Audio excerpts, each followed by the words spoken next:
I just had a call with an education business owner who's doing $150,000 a month in revenue.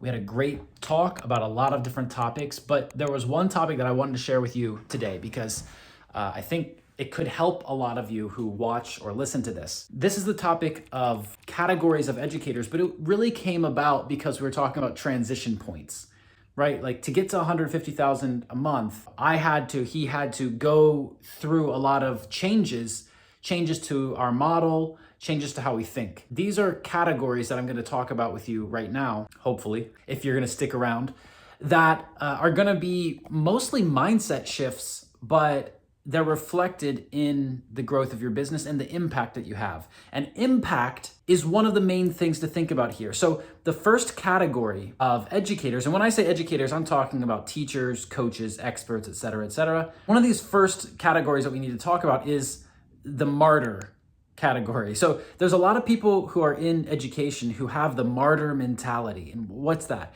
Martyr mentality basically means that they go around helping everyone. They think that they're too busy helping people and they're being such a good person all the time and so altruistic that they don't think about money. That money isn't important because they're so busy helping and being good. They really believe that. They really believe that's what they're doing. And a lot of them are nice people most of the time, but they think that they are Mother Teresa. And the thing that they always forget is that Mother Teresa had a lot of money behind her.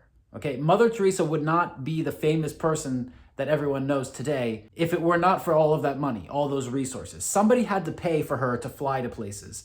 Somebody had to pay for her food, for her housing. People publicized her.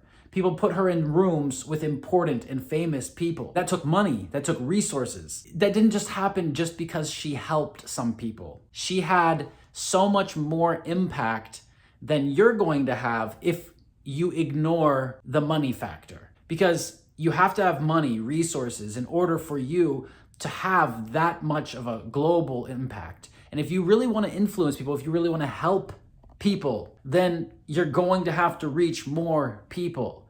Sure, you can help one person somewhere one time. That's helpful, yeah. But if you want to really make a difference in this world, then you will need resources and funds. And Mother Teresa was funded by people. So that's the first category. And it's important for us to address that because there's a lot of people out there who have this mindset. The second category that we need to talk about is educators who don't even know that they're in business. And you might be one of those people. And that's okay if you are, okay? This might be a mindset shift for you. But there's a lot of people out there who don't understand that selling your time to a school, to a company, to a university, a college, that is a business, that you are doing business. You're selling your hours, you're selling your work product. That's what you're selling. And the only difference is that when you sell directly to customers and clients, you get to keep more of the money. When you work at a school or company, university, college, then you have a middleman who takes the lion's share of the money and you just get a small piece. Like you're not making anything almost compared to what you could be making. And it's all because you're refusing to accept the fact that you do business. I know for a lot of people in this category, the word business is like a dirty word. It's taboo. Ooh, no, business. I don't want to do business. I'm a teacher and I help people. You see, we keep coming back to helping people. You need to help yourself by realizing and taking responsibility for your relationship with money. So you're selling your time, but pretending you're not. That's a big problem.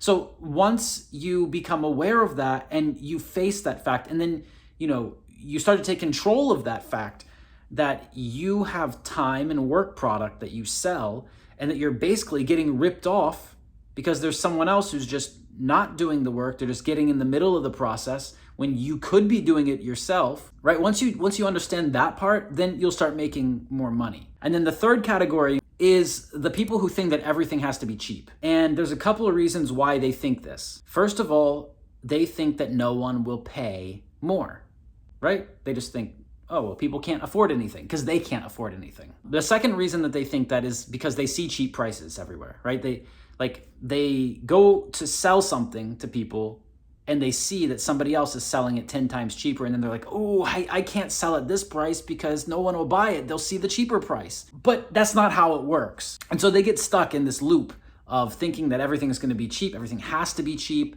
and then they devalue themselves, and then people don't see the value, so then people keep asking, for discounts and saying it should be cheaper. And they're communicating this through their word choice and through their attitude and through just how they speak with people. They're not confident enough to charge a higher price, and they think everything has to be cheap. So these are, the low cost, low price people. And a lot of times educators who go into business, who accept the fact that they're in business, who have a somewhat healthy relationship with money compared to, the martyrs who have a completely unhealthy relationship with money, who think that money is bad, right? They equate being good with one side of the equation, and then the other side is that money is bad.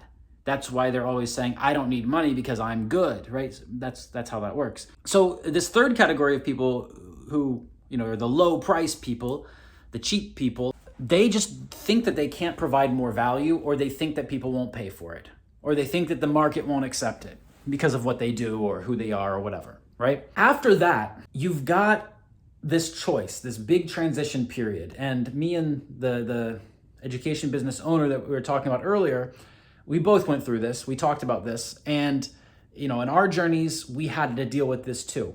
So you go from the point where you think that things have to be cheap because you don't realize that value is in the eye of the beholder. You don't realize what value really is. Value and price are very different things. And so at some point, you just get fed up. You just see that things aren't working. You understand that it can't be the way because there are successful people who are charging more.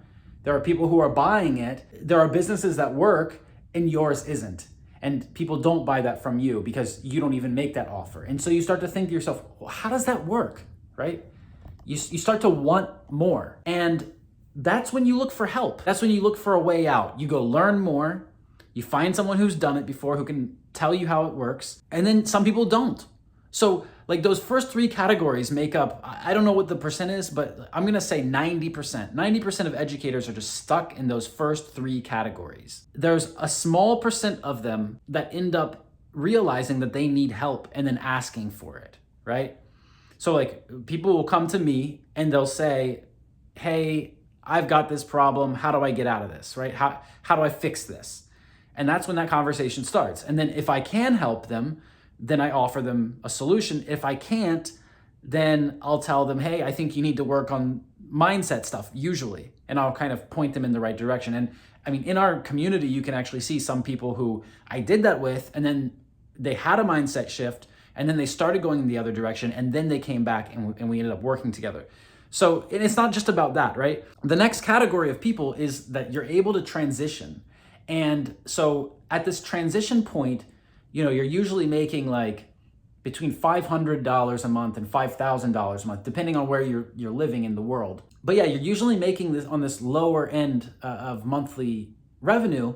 And so when you ask for help, it's really scary because some people actually don't make that whole transition, right? They ask for the help, they get the response back, and the response is either this is what you need to do, or this is the mindset shift that you need to make. If they do want to get the help from someone who has done it before, then it's not going to be cheap, right? Like working with me is not cheap. And when I say not cheap, let me put that in perspective, because somebody who has already made this transition and gone to that next stage, that next category, for them, it just makes complete sense. Like if you're making $5,000 a month right now, and then I show you how to make $10,000 a month, well, over a year period, you have now made $60,000 more.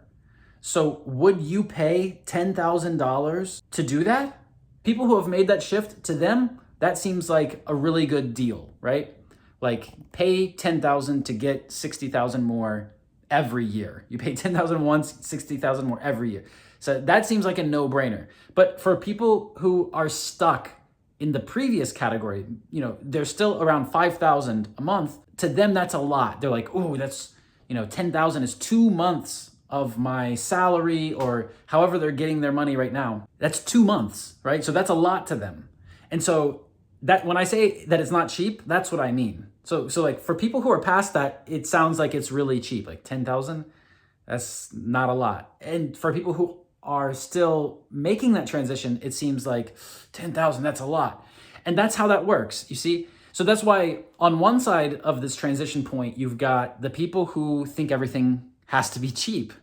And then once you cross that, that's where you start to find people who are making that transition. Like once you've made that transition and now you're making around 10,000 a month, like let's say between 10 and 30,000 a month. At that point, you start hiring other people. You start building these systems that require investing in tools and different things. And so you're always spending some money here and there to get another step ahead, to give yourself an advantage, to take away the time commitment that you have to put in otherwise, right? Otherwise, you're the one always doing all of the things yourself. And when you first start, you have to do that. You do it yourself just to get by. But after you make that transition, you start to realize that now I have enough money that I can just buy my way forward in some aspects, right?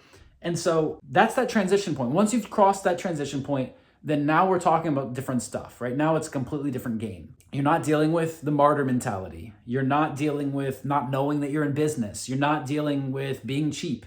And so now you really are in business and you realize that. So now, this is where people, their identity kind of shifts because now they understand that they're developing different skill sets that are not typically the skill sets that educators are thinking about or working on. If you talk to a typical educator, they are not developing marketing skill sets, advertising skill sets, sales skill sets, typically. But when you talk to these people, they are. So they might not even call themselves teachers, coaches, or whatever anymore. So at that point, like I said, it's more about systems, about hiring other people, training them. So it's a completely different direction that they're going in. The next category after that is to get to 50 to 100,000 a month. So it's like you're at between 10 and 30,000, right? And then you can like double or triple that.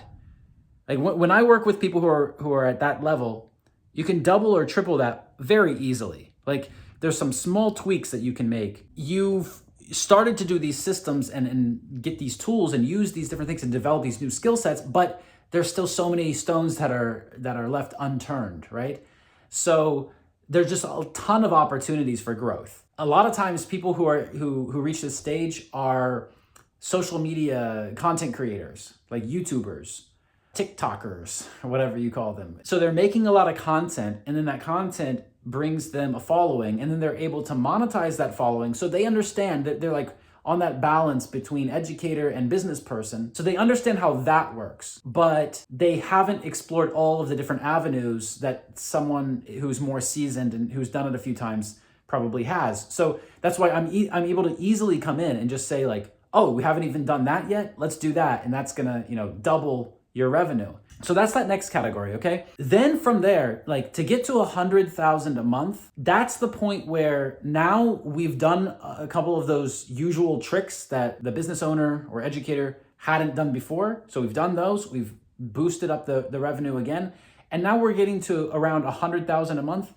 And sometimes the model has to be slightly adjusted so that you can include paid media, paid advertising, paid traffic. That's something that, if you've been a creator, a content creator the whole time, then that might be something that is a hard shift for you because your business basically has to operate a little bit differently to be able to include this cost. And it's not like you have to completely change how you do business, but you do have to shift your mindset again. And these transition periods are very much about shifting your mindset and thinking differently about the time you spend working and how you educate and why you educate people, right?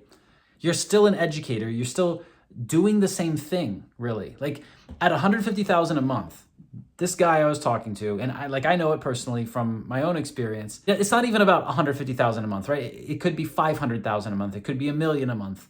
And there's plenty of people doing that too. But like even at that level, you still are basically doing a lot of the same things. It's the same skill sets, it's the same process, but you had to learn some slightly different things also and include those. So it's the same, but it's different. And that's what a lot of people who are stuck in those first three categories don't understand. It's so much easier to go from, 100,000 a month to 200,000 a month than it is to go from 0 to 10,000 a month. Because once you get that capital, it just builds on itself. So the people who get stuck in those first three categories, the major point of transition, and that's what we talked about in the call, that was one of the things that we talked about, it's, they get stuck because they don't ask for help. They see that there's another way to do it. They see that other people are successful, other people are able to make the transition, but they're not, because they either don't ask for help, or when they see that help, they don't take it. And we talked about why. They might think that it's expensive because they can't imagine themselves being on the other side of that. Once they're across it, then it's like, okay, that was actually cheap. That actually wasn't bad at all. I really needed that. Why didn't I do that sooner, right? I've been in that situation before. When I was going through, my transition periods, I was an idiot. I should have done it so much sooner. I should have just bought the help or paid the person. And once I started doing it that way, it was just so much faster and easier. I didn't have to guess all the time, and I didn't have to think that I wasn't worth it. I guess that's the biggest transition here.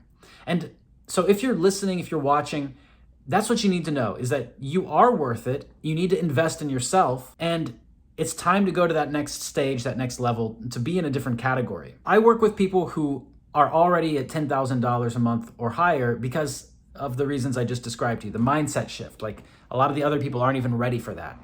But if you're under 10,000 a month, I do have my Catalyst program where I basically outlined every single step that I took from $2,000 to just over $2 million. That's when I made this program. And it goes through, everything that I faced along the way. And that's going to be really valuable for you, just to make those mindset shifts, to see the step by step, and to follow along and do the same things that I was able to do to make that change. And so, you have a choice. You can stay in one of those categories that we've talked about, or you can make a change. And nothing's going to change until you decide to make that change. So that's really the message that I want to send here today in this video. And that's really all I have to say. So I'll see you in the next one.